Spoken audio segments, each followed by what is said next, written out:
यहाँ पे कोई अलाइव निहिलिस्ट कोई आए हैं। हाँ जी, अलाइव निहिलिस्ट बताएँ क्या कहना हेलो चाहते हैं? सर मेरे 2 सवाल थे। डॉक्यूमेंट्री सॉर्ट ऑफ छोटा-सा वीडियो बनाना चाहता हूँ, आप लोग जिस बात को लाइव स्ट्रीम्स में रखते हो, उसको एक वीडियो बेसिस में रखने के लिए। तो इसके लिए मैं ओके, थोड़ा-सा खुद से रिसर्च कर रहा हूँ और चैनल पे गया था तो उन्होंने मेरे को सजेस्ट किया कि मैं उपेंद्र सिंह की किताबें पढ़ने से शुरू करूँ। तो उनकी किताबें पढ़ते-पढ़ते हड़प्पा सिविलाइजेशन वाले पार्ट में मैं थोड़ा-सा बुक से आउट ऑफ द कॉन्टेक्स्ट जाके थोड़ा-सा आर्यों के बारे में पढ़ा। वो रिसेंटली एग्ज़ैक्ट साल तो नहीं बता सकता बट हाल-फिलहाल में वो आर्यन इन्वेजन थियरी वापस से मेनस्ट्रीम मीडिया कवर कर रहा था ना। तो सर मैं आप हिस्ट्री के बारे में अच्छा खासा जानते हैं तो मैं आपसे थोड़ा इस बारे में पूछना चाहता हूँ कि मैंने काफ़ी सारे वीडियोज़ देखे कल के अंदर ही, कल मैं ट्रैवल ही कर रहा था तो मैं काफ़ी टाइम था तो मैंने काफ़ी सारे वीडियोज़ देखे ये आर्यन इन्वेशन पे, आर्यन माइग्रेशन पे, आउट ऑफ इंडिया थियरी पे। आप और काफ़ी कन्फ्यूज़ हो गया हूँ जैसे कि क्योंकि मैंने वैसा नहीं किया कि मैंने किसी एक का वीडियो नहीं देखा, मैंने राइट विंगर्स, लेफ्ट विंगर, बाहर के, इंडिया के सबके वीडियो देखे। एक कन्फ्यूज़न फ़ॉर्म हो गया और सर एक कन्क्लूज़न पे नहीं पहुँच पा रहा हूँ। आप बता सकते हैं कि मतलब कि ये अ, आर्यन इन्वेशन थ्योरी तो क्यों गलत है, वो दिख रहा है कल काफ़ी सारे वीडियोज़ पढ़ने के बाद वो तो मेरे को पता चल चल गया। पर सवाल ये था कि वो आउट ऑफ इंडिया थियरी भी ये लोग जो कहते हैं कि इंडिया में तो लोग पहले से रहते थे, उन्होंने ही वेद बनाए और बुद्धिज़्म भी उसी समय बना था। बुद्धिज़्म ईस्ट में गया, वैदिक धर्म वेस्ट में गए। एग्ज़ैक्ट ऐसा एक वीडियो में कहा था, आई कोटेड। तो इस बारे में आपका क्या कहना है ये आउट ऑफ इंडिया थियरी और ये आर्यन माइग्रेशन थियरी पे? देखें आर्यन माइग्रेशन का जो बेसिस है, वो पूरी तरह से गलत हो चुका है। आर्यन इन्वेशन थियरी भी पूरी तरह से गलत हो चुका है। लेकिन जी, एक बात इसमें जो सही है वो ये है कि ब्राह्मण विदेशी है, आज का जो ब्राह्मण है। जी, समझ रहे हैं ना? हाँ, वो गलत नहीं हुआ है, डीएनए ने ये प्रूफ कर दिया है कि वो विदेशी है। अब होता क्या है कि जो आर्यन इन्वेशन थियरी लाए थे या आर्यन माइग्रेशन लाए थे, उनको भी इस बात का अनुमान था कि है विदेशी। तो उन्होंने ना अपने मॉडल पेश किए हैं कि एक ये मॉडल हो सकता है कि वो ना इन्वेशन करके ये नष्ट किया, वो नष्ट किया और एक दूसरा मॉडल किए कि नहीं, नहीं नष्ट नहीं किया बल्कि वो इस तरह से आया, इस तरह से गुलाम बनाया, इस तरह से किया। दोनों ने अपने मॉडल पेश किए, वो दोनों मॉडल जो हैं सटीक नहीं बैठे। लेकिन उन दोनों के जो मॉडल बनाने का जो सोच था, वो सोच और थीम बिल्कुल सही थी। वो ये बात पता लगा चुके थे कि है ये विदेशी। समझ रहे हैं? जी सर, हाँ, तो वो डीएनए ने साबित कर दिया कि उ दोनों की जो थीम थी, वो बिल्कुल सही थी। लेकिन दोनों का जो मॉडल उसको फिट करने के लिए जैसे आप कभी-कभी सही होते हैं, लेकिन सही होने के लिए जो रास्ता जोड़ते हैं ना कि अपनी बात को मैं कैसे सही कह के रास्ता जोड़ूँ, तो वो कभी रास्ते गलत हो जाते हैं। तो वैसे ही दोनों थियरी जो हैं, वो सटीक व्याख्या ढंग से नहीं कर पाती हैं। जी, समझ तो रहे हैं सर ना? वो दोनों में हाँ, लूपहोल आ जाता है। लेकिन है ये फिर विदेशी, ये साबित हो चुका है। हुँ। जी, फिर सर वो आउट ऑफ इंडिया थियरी को भी तो हम नहीं ले सकते क्योंकि ब्राह्मण तो विदेशी है। तो आप बता सकते हैं कि कौन-सा थियरी अभी सबसे ज़्यादा एक्सेप्टेड है हिस्ट्री के इंस्टीट्यूशन में अबाउट द यही मतलब आर्यन माइग्रेशन थियरी को सब लोग सही मानते हैं। ये विदेशी अच्छा, जो है ना, इसने अपने को खुद भी लिख दिया ना कि हम विदेशी हैं, विदेशी हैं, विदेशी हैं। तो इसने लिख भी अच्छा, दिया, डीएनए ने प्रूफ भी कर दिया और पहले से जो है उन लोगों ने अनुमान लगा ही रखा था, उसके लिए 2 थियरी दे ही रखी थी। तो आर्यन माइग्रेशन पे ज़्यादातर लोग मानते हैं। लेकिन अगर आप व्याख्या ढंग से देखेंगे, तो आर्यन माइग्रेशन थियरी की व्याख्या सही नहीं है। उनकी थीम की विदेशी है, इसके लिए उन्होंने मॉडल प्रपोज़ किया कि 3500 साल पहले आया, वेद आया, वैदिक काल बसाया, अब वो किया, वो सारा बहुत सारे लूपहोल्स हैं, वो सटीक नहीं बैठती है।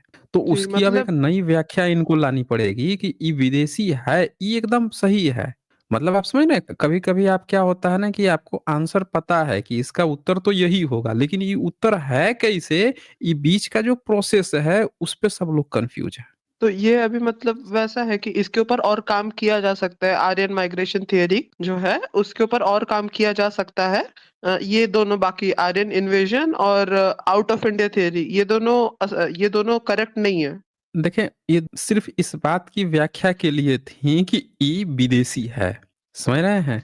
Sir out of India theory में ये लोग कहते हैं कि सब के सब यहीं पे थे और ये लोग विदेश गए हैं वेद पढ़ाने के लिए। नहीं, इनका वेद तो कभी भारत में था नहीं। इनका वेद पे भारत में सबूत नहीं मिले हैं। भारत के लोगों के लिए इन्होंने लिख रखा है कि जीभ काट देंगे और कान में शीशा पिघला के दे देंगे। विदेश में चले गए थे वेद पढ़ाने के लिए। मतलब ये तो जी। ऐसी बात हो गई कि कोई गोबर गोमूत्र खा के और कह रहा है कि हमने ठट्टी किया है, इसी को खा लेंगे तो हम शुद्ध हो जाएंगे। जी सर, मतलब बाकी दोनों आप थियरी पे खुद तो बात सोचिए, होगी सर। जो अपनी किताब में लिख रखा है, जो अलबरूनी आया था विदेश से, अलबरूनी की किताब पढ़ के क्या लिख रखे थे इन्होंने कि भैया जो वेद सुन लेगा उसके कान में शीशा पिघला के डाल देंगे। अब वैश्य तक को इन्होंने नहीं छोड़ा, वैश्य और शूद्र दोनों को जीभ काट लेंगे, कान में शीशा पिघला के। मनुस्मृति में लिखा, गौतम धर्म सूत्र में लिखा, पराशर स्मृति में यही बात। इनके किसी धर्म ग्रंथ में है नहीं, रामायण में नहीं है, महाभारत में नहीं है। और ये विदेश में चले गए थे वेद पढ़ाने के लिए, जो समुद्र पार कभी नहीं किए हैं। उन समुद्र पार उनसे करने पर ये ये जाति से बहिष्कृत कर देते थे। उनसे ये बोलो तो कहते हैं कि कॉन्ट्राडिक्शंस भी तो है। अच्छा एक उनसे बात अगर बताइए, मेसोपोटामिया की सभ्यता मिल गई? जी, पढ़ा वो इजिप्ट चैप्टर की में है, सभ्यता? पढ़ा नहीं है। हाँ, हाँ, इजिप्ट की इजिप्ट की सभ्यता। सभ्यता मिल गई। इजिप्ट हाँ। की मिल गई, मेसोपोटामिया, सिंधु घाटी सभ्यता मिल गई। हाँ। मिली ना? तो जब जी। सभ्यताएं मिलती हैं तो उसके पुरातत्व सबूत मिलते हैं। जी प्राइमरी सर। कंडीशन क्या होता है? पुरातत्व सबूत। जी सर। तो और ये तीनों सभ्यताओं के पुरातत्व सबूत मिले हैं, जी। लिखित प्रमाण मिले हैं। जी सर। पूरा उनका अपना कल्चर में क्या था, मूर्तियां थी, शिल्पकला थी, क्या थी, कैसे लिखता था, पढ़ता था, बहुत सारी चीजें मिली है। घड़े, मिट्टी, क्या खाते थे, पीते थे, किन किन जीव जंतुओं को खाते थे, सारी चीजें मिलती हैं। उनकी भाषा लिपि तो पढ़ भी ली गई, भारत की सिंधु घाटी की लिपि। जब हर एक चीज मिल रही है, इसको कहते हैं सभ्यता। अब आप हमें ये बता दीजिए, ब्राह्मणों का बुद्धिज्म के समय या बुद्धिज्म से पहले उनकी कोई सभ्यता का एक भी चिन्ह मिला? बोलिए। जी नहीं, बुद्धिज्म से पहले तो नहीं मिला है। हम तो कह रहे हैं कि बुद्धिज्म के समय में बता दें, सम्राट अशोक के समय में बता दें, शुंग काल में बता दें, कणव काल में बता दें, सतवाहन काल में बता दें, उसी समय अपना कोई सबूत दे दें। तो ये बस कहते रहेंगे कि साइंस कभी भी हमारे भगवान को नहीं ढूंढ पाएगा, इसलिए आप हमारे भगवान में मान लीजिए, और प्रूफ इनको देना नहीं पसंद।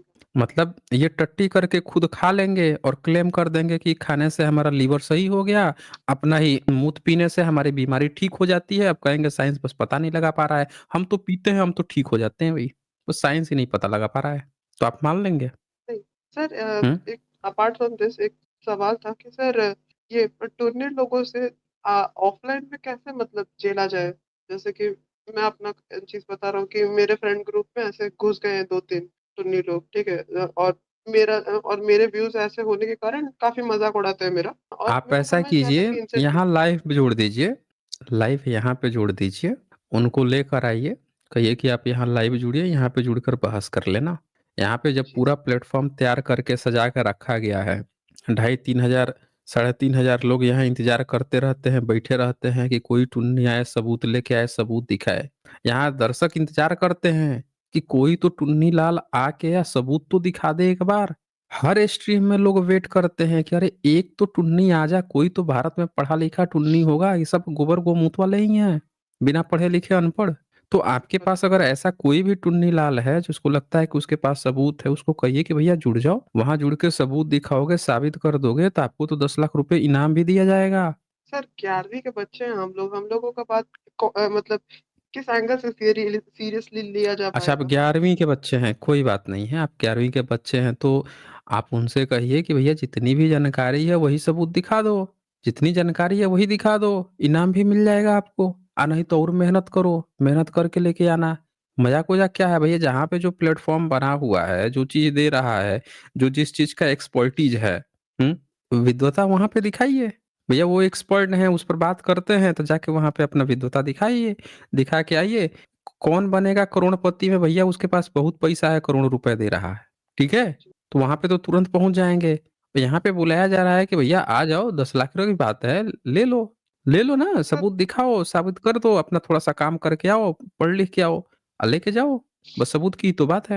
हम्म। सर लेकिन आप बता सकते हैं क्योंकि आपके तो मतलब पहले के भी और अभी भी कितने लोग ही आते रहते हैं ऐसे लोग, इनसे मतलब ये हम्म। लोग जब प्रूफ नहीं दे पाते, जब इनके पास कोई आर्ग्यूमेंट्स भी नहीं बचते हैं, तो ये लोग गाली गलौज पे आ जाते हैं, तब फिर इन लोगों से डील कैसे किया जाए। देखिए, गाली-गलौज जो करने लगे, वो समझे कि डिबेट हार गया है।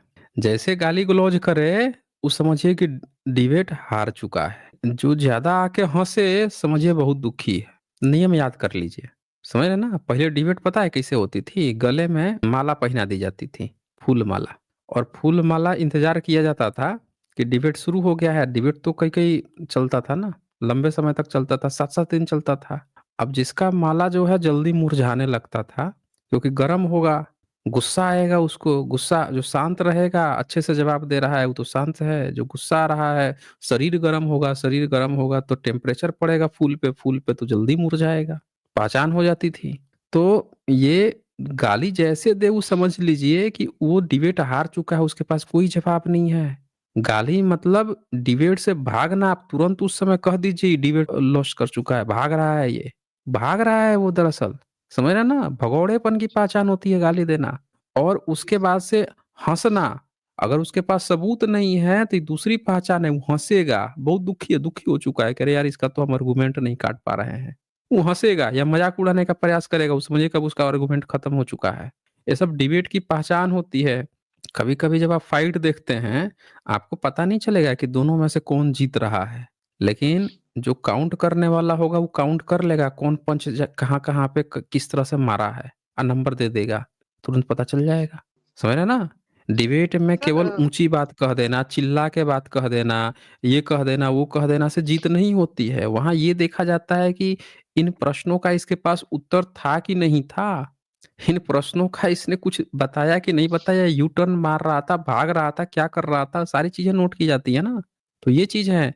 तो आपके समय के जो बच्चे हैं ना, 9वीं, 10वीं, 11वीं के बच्चे, वो उनका हाल उसी तरह से होता है कि जानकारी कम होती है, कूदते ज़्यादा हैं। समझ रहे हैं ना? और मतलब कूदने के मेरे को कारण क्या कभी होता है। हाँ, बोलिए। मैं कह रहा था कि मेरे को कभी इतना धर्म में घुसने का इंटरेस्ट वगैरह कभी था नहीं। साउंड क्या कम आ रहा है मैं आपका, जी साउंड सर, कम आ रहा है। अभी ठीक है सर? हुँ। सर मैं कह बोलिए। रहा था कि मुझे भी पहले जब ये क्या कहते हैं, ये 9वीं 10वीं होता था, मेरे को कुछ खास इंटरेस्ट होता नहीं था इन सब। पर जितना 10वीं पार होते के बाद बोर्ड्स का जो टाइम दिखते हैं, तब दिखता है कि हमारे जनरेशन के बच्चे जो पूरे के पूरे वो हिंदुत्व सनातन मोमेंट में घुसे जा रहे। वही देख के मैंने डिसाइड किया कि पता नहीं, अभी मैं आज बात करूंगा इस बारे में कि कल बात करूंगा, पर मैं अभी से चीजें एनालाइज करना, चीजें पढ़ना शुरू करता हूँ, ताकि कल को कभी ना कभी तो जाके इनके क्योंकि कल को इनके यही आपकी तरह अगर कभी डिबेट चैनल खोला तो यही लोग यहाँ आएंगे, और अगर इनसे डिबेट करना है तो तो इनके पास जितने झूठे सबूत है उतने सच्चे सबूत अपने पास रखने पड़ेंगे। मुझे कभी इंटरेस्ट था नहीं डिबेट करने में, पर डिबेट देख देख के और अपने जनरेशन का कंडीशन देख के डिबेट वगैरह में घुसने के लिए मजबूर ठीक है, जी। अलाइव निलिस्ट। ओके। सर जाना सर, एक छोटा रिक्वेस्ट कर सकता हूँ? आप बता दीजिए, हाँ, आप बोलिए, कर सके तो कर दीजिएगा। अ, बोलिए। आप आप ये रैशनल भारत पे जो भी डिबेट होता है, इसका एक क्लिप डालते हैं ना साइंस जर्नी पे। हेलो। हाँ, यहाँ पे पड़ता है, बाकी के जो 3 दिन होते हैं, 4 दिन होते हैं, वो यहाँ पे भी क्लिप पड़ता है, एसजे पे भी क्लिप पड़ता है। बोलिए। ये आप प्लीज ये वाला क्लिप कट करके डाल सकते हैं? Not for my fame sir, but कल को अगर अ, ये इनमें से किसी को भी ये भी फील पड़ करना पड़ा जाएगा, तो। ठीक है? जी, थैंक यू। हाँ, ओके, ओके। पे माटी प्रोडक्शन लिखते हैं, सर क्या सम्राट अशोक के शासनकाल में ईरान से आए लोग कर्मचारी के रूप में काम करने लगे हैं या कर्मचारियों की जनसंख्या बढ़ने पर इन्हें आर्य नाम दे दिया गया? नहीं, नहीं, आर्य उस समय जाति सूचक नाम नहीं था। यही हम लोगों की सबसे बड़ी गड़बड़ी है कि आर्य नाम, आप देखिए पुराने जितने स्क्रिप्चर्स हैं, कहीं पे जाति सूचक नाम है ही नहीं। आर्य हमेशा ही एक संबोधन रहा है। आर्य किसी को भी, बुद्धिज़्म की आप किताब पढ़ेंगे तो आर्य कभी भंते को कहा गया है, कभी बोधिसत्व को कहा गया है, कभी बुद्ध को कहा गया है। आर्य एक गुणवाचक शब्द नाम है, अर्य होता है बेसिकली, उसी अर्य को आर्य कहा गया है। दरअसल होता क्या है ना, भाषा विज्ञान लोग जानते नहीं हैं और क्या करते हैं, कहीं पे उसका अनुवाद पढ़ लेंगे, अर्य को आर्य लिख देगा और फिर उसको जो है आज की तरह जातिवाद घुसेड़ के वहाँ तक ले जाएँगे, उसको तरह देखेंगे। जैसे आज देखिए छतरी-छतरी बने घूम रहे हैं सब लोग। हम छतरी हैं, हम छतरी हैं, हम छतरी हैं, सब बना के। इतिहास में किसी राजा ने अपने को छतरी लिखा ही नहीं है। फिर भी पता नहीं कौन सा छतरी बने, फिर भी उसको अपना पुरखा मान रहे हैं। अरे भैया, जातिवाद आज छोड़ नहीं पा रहे हो। तो ये बहुत बड़ी प्रॉब्लम है। समझ रहे हैं ना? अच्छा, इसके बाद से आरएम गायकवाड़ यहाँ लिखते हैं, सर सोशल मीडिया पे बहुजन लोगों ने रिएक्ट होना ज़रूरी है, वरना ये लोग झूठा इतिहास सोशल मीडिया के माध्यम से फैला रहे हैं। हाँ जी, आरएम गायकवाड़, इसीलिए मैं बोल रहा हूँ कि कुछ बहुजन बच्चे बड़ा अच्छा काम कर रहे हैं। डेली क्या करते हैं वो कि कहाँ-कहाँ पे बुद्धिज़्म की क्या-क्या विरासतें मिली हैं, कहाँ पे क्या खुदाई हो रहा है, उसका डेली पोस्ट डालते हैं। तो बहुजन सारे बच्चों को एक्टिव होना पड़ेगा। समय दीजिए भाई, 1 घंटा, 2 घंटा समय निकालिए। कुछ नहीं आपको नहीं आता है पोस्ट, तो आप रिट्वीट मारिए ना। जितना जो लड़के काम कर रहे हैं, हम लोग जो पोस्ट डालते हैं, ट्विटर पे आइए, जुड़िए सब लोग, रिट्वीट मारिए। आप देख लीजिए पोस्ट आपको सही लग रहा है, रिट्वीट मारिए, लाइक कीजिए, शेयर कीजिए, कमेंट कुछ छोड़िए, छोड़िए। कई सारे बच्चे तो सिर्फ़ पे आउट के लिए काम कर रहे हैं, हम लोग का तो पे आउट का भी चक्कर नहीं है ट्विटर पे। बस आप उसको रिट्वीट मारिए। तो सब लोग मिलके काम करेंगे। बाबा साहब का कुछ कोट्स उठाइए, देखिए क्या गलतफ़हमी चल रहा है, आपने क्या पढ़ा है बाबा साहब को, उसी को उठा के पोस्ट मार दे कीजिए। कहीं उठा के कॉपी पेस्ट मारिए ना, चेपिए ना, कमेंट सेक्शन में लाके चेप दीजिए। तो ये करना पड़ेगा, हर बहुजन को एक सॉलिड मतलब बाबा साहब का सिपाही बनना पड़ेगा, तब जाके ये होगा। बिल्कुल आप सही कहे हैं आरएम गायकवाड़ जी। तो शुक्रिया दोस्तों, अंतिम तक बने रहने के लिए। आप लोग अपना ख़्याल रखें, अपनों का ख़्याल रखें। आप सभी का बहुत-बहुत शुक्रिया।